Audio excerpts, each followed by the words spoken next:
Box has its own 14-day recording thing. So yeah, it's helpful to me. It sometimes forgets things. Now then, if you guys can see and hear, we'll continue. The Mindscape knows calm, stress, fear, anxiety. See, I understand this is supposed to be calm and that's supposed to be stress, fear, anxiety, but honestly speaking, from my personal perspective, I see it as opposites here. It's literally just the same picture overlaid with static, and that's supposed to be like it's clouded. I get that, but honestly, it makes things a little bit more hard to make out, so it looks more like it's a combined texture. It almost looks like it's snowing.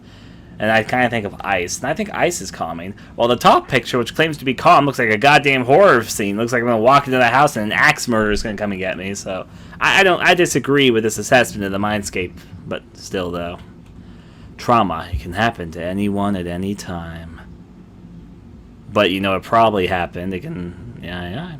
Here's this mess of limbs. Even the most, I think I've seen this picture before, even though it's complicated, knot sometimes needs to hang to a hand to untie themselves, of course. Oh, there's a note to me. The Neurostalgia Institute. Dear Dr. Gamer, let's be the first to warmly welcome you to the Neurostalgia Institute. This room is your office, and we trust that you will find everything you need to comfortably work here. Your Nostalgia lens will log you into your primary computer just across the desk. You will get started whenever you feel ready. Once again, welcome to our small elite team of Neuroprobers. We feel honored to have you here working with us and serve the Neurostalgia Institute Board of Directors. Not even a name, it's just a Board of Directors. Trying to give this all warm message, and it's like it's from all of us Board of Directors. Isn't that a name you can trust? Isn't that a name that makes you feel comfortable and calm? Board of Directors. And listen, I can open up the door and I can get birds in here all day long. Let the birds in. Alright, let's see. I'm ready for you. Interaction screen has the thing that looks like worms halfway with the geometry shape set up. I'm ready to dive into somebody's brain who might be my brain because the game is psychoanalyzing me. Welcome, Dr. Gamer. What's my handbook? Neuroprobing. I can't even see my mouse. There it is. Neuroprobing. Oh, this looks like a lot to read. Here's water. Let's roll. Neuroprobing is a cutting-edge technique that allows uniquely trained medical professionals, neuroprobers, to venture into the subconscious mind of their clients. These clients are individuals who experience psychological trauma and have a deep since buried the memories of the traumatic event deep inside their mind, turning into forgotten memories that haunt the client in devastating ways. These lost memories can be recovered via neuroprobing, and with the trauma remembered, the Neurostalgia Institute can further assist the client in confronting his or her past and begin the path to recovery. Mindscape. Each client's subconscious mind offers a unique, constantly shifting perspective of his or her past. While there may be some similarities to the real world, the experienced neuroprober learns to expect the unexpected while neuroprobing. The buried memories of a traumatic event often take root in all aspects of the mind. Paying attention to every detail, a skilled neuroprober will find all the information he or she needs to uncover the secrets of the forgotten traumatic event. Alright, imprints. Through a series of questioning and monitoring, the Neurostalgia Institute is able to fashion an imprint on the client's subconscious mind that can be re-experienced independent of the client being physically present at the Institute.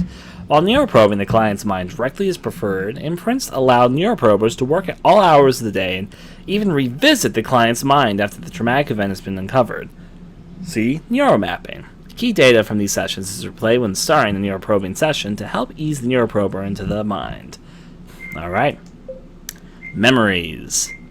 While neuroprobing affects objects that look like photographs are often encountered, these photos are the consciousness interpretation of the concrete memory moments it finds within the client's psyche. Typically, these are 10 memory photos within each psyche.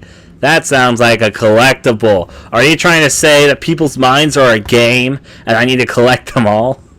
Only half of these photos present on actual moment relating to the trauma.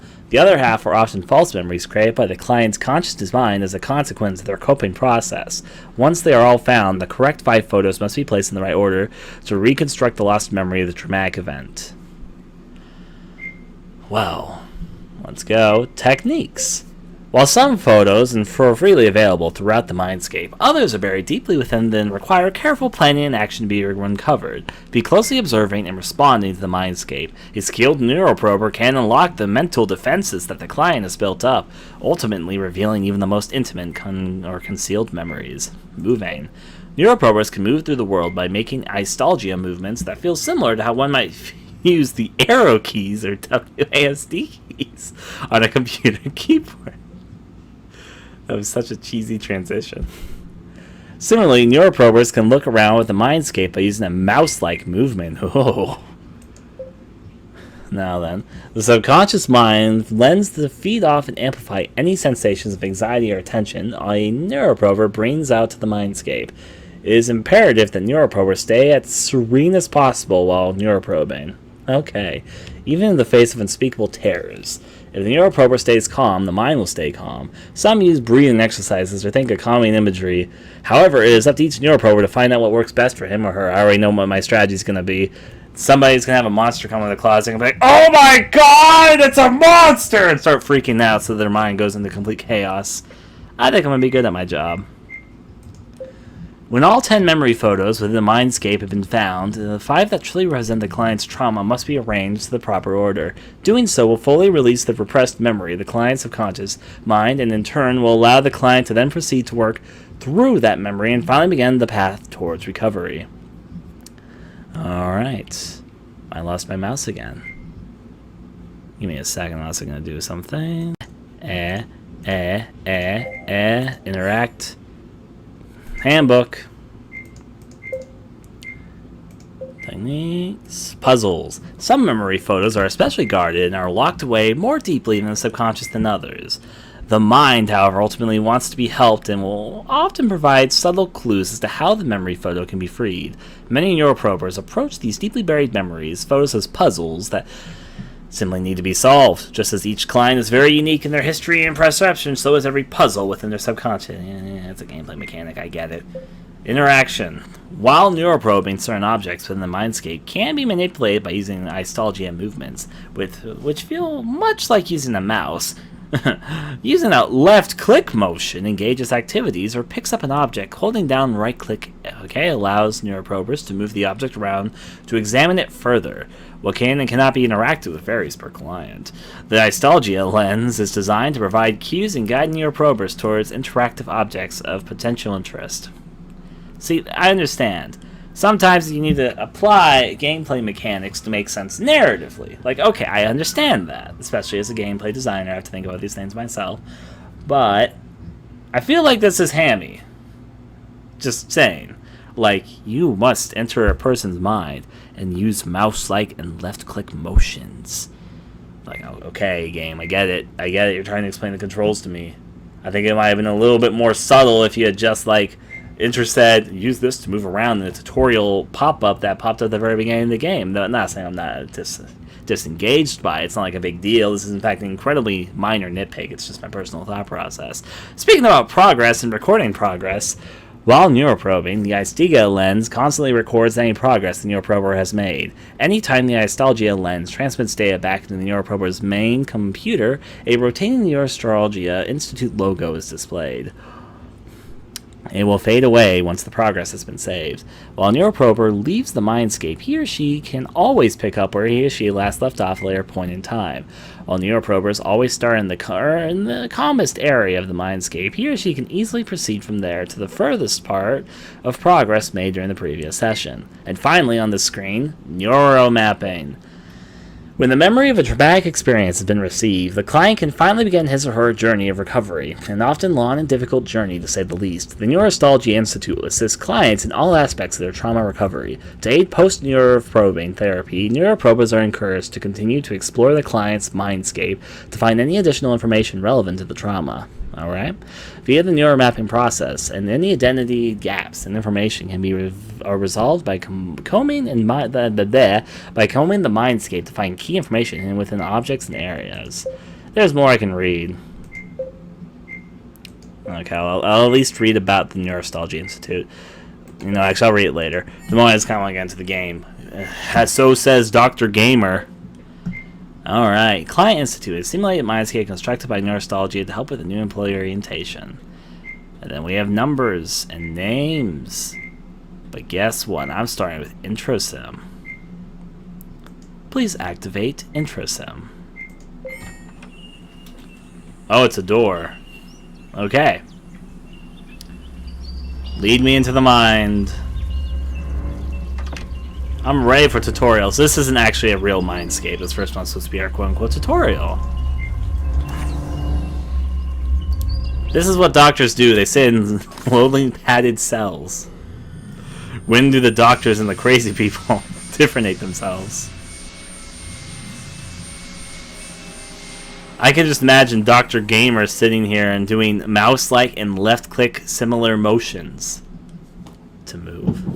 The IntroSim is a simulated mindscape created by the Neurostology Institute to ensure new neuroprobers are fully prepared before working with the first client. Although not as complex as an actual client... Things have become almost unbearable for me. And for my family. Nothing has helped.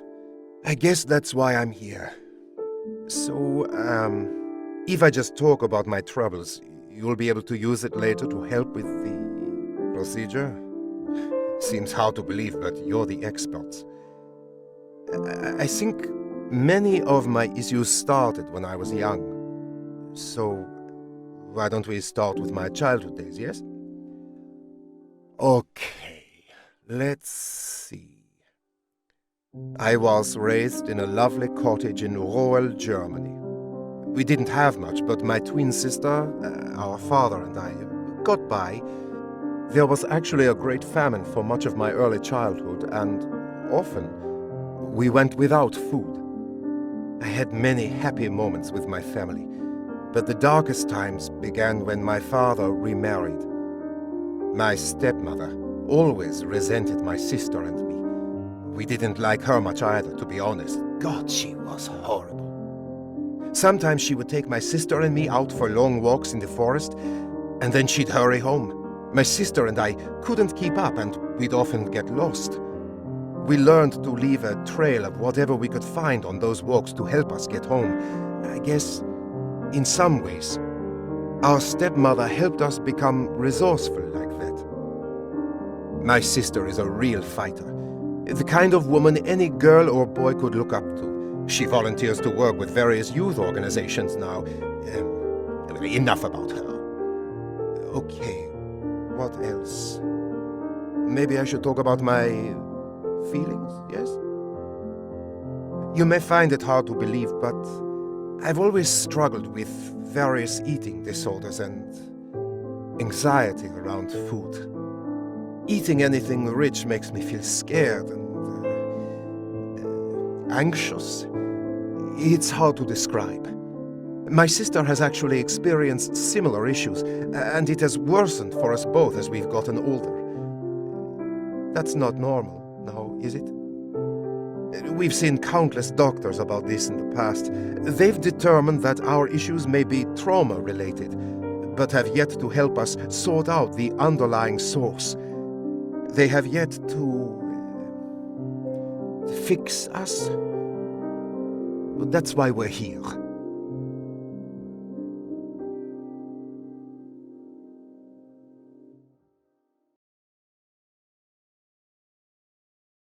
So I could have skipped that, but I'm going to listen to them because I'm silly.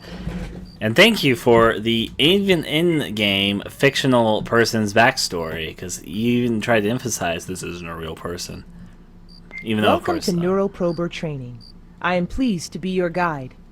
When I'm speaking, you can always make a right-click motion to skip this instruction. You're creepy as fuck. Welcome to Neuroprober. Welcome. Okay. Let me enter inside this guy's castle. By which I mean field. Notice everything. Whether you are speaking with the client directly or neuroprobing within their mind, it is always imperative to listen. You'll find that every detail of the subconscious is trying to tell its story. In the case of our clients, it's often the forgotten story of the trauma they experienced. Some parts of the patient's memory may have become confused or corrupted by the conscious mind's attempts to reconcile or cover up the truth of what happened to them. However, if you look closely and carefully in the right places, you will find that the truth will ultimately shine through. Okay. Well, let's start with these flowers. I can't crouch, but I guess it's probably a detail of the mind trying to speak to me and let me know something because this grass is right now really clipping through those flowers. I'm guessing it's a subconscious trick, you know, between you and me. Now then, let's roll on from that one. Yeah, flowers. It gets unhighlighted after I've listened to the instruction. Can I go through this door?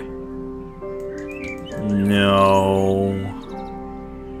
How about you over here? You must have instructions. Some next to parts this. of the subconscious allow you to interact with them, while neuroprobing, make a left-click motion to engage with it. Holding on to right-click will allow you to move the item around to examine it further.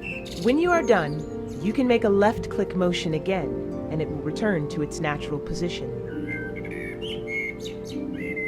Bread. You too can appreciate a 3D modeled piece of bread. Look at that fine bread specimen. Don't you just want to take a knife and cut right through it? It looks so fine, even though it's just been laying on the ground for who knows how long. Who knows how stale this is? And who knows how many insects or whatever have crawled over it? You don't know what's been on this particular piece of rock here. It's on a pathway, so probably a lot of people have stepped over it. Just imagine that. This bread you're going to eat, composed of millions, maybe even billions of people's feet all over it. Imagine that as you take the first fresh bite of that piece of bread, that nice, fine piece of bread. Just thinking to yourself, how many people's feet are going in your mouth? How many people's feet? Bread. Now then, also a boat next to a thing of yarn. Or is that pie? Oh, it's a cupcake with a lot of frosting. Now, obviously, I don't mean to come out here and talk about a person's subconscious mind, but maybe it's symbolic because a person who even mentioned in his background had very little food because he grew up in a famine has all this delicious looking stuff laying around because he was starving. But in the happy memories, there was food. So food was a comfort to him, obviously. And this is a boat, implying adventure. Adventure. Alright. Is this a door I can go inside? The pathway kind of leads to it, so I'm wondering. Negatory? Okay. I'll listen to what you have to say. While neuroprobing, you will encounter objects that look like photographs.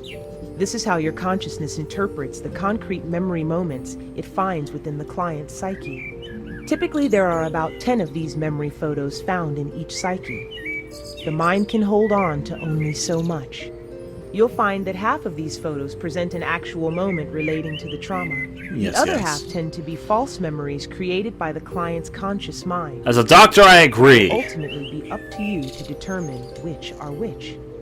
More on that later. Thank you for respecting my title as a doctor and you as an AI platonic thing that's only a recording and allowed to say one message. I'm happy you understand our hierarchy here. Also, here's a photo. My stepmother hated my twin sister and me. Voila! It's gone! Look at me, I'm a magician! Doctors are magical too! See that? See that, magicians? Except I'm magic with science in people's When you minds. acknowledge a memory photo, it will surface more prominently in the client's psyche, and at that point can be found in a safe area of the mind, often where you begin within the client's mind. When you have found all 10 photos, you must put 5 of the memories that actually represent the trauma in the proper order. Doing so will, at last, fully release the memory to the client's conscious mind. Often he or she will experience a breakthrough at this moment. That breakthrough is what every neuroprober lives for, and is the key to the client finally being able to work towards true recovery. If that person invites me one more time to goddamn duck, and he fucking interrupted my recording yesterday as well. If he keeps on inviting me to goddamn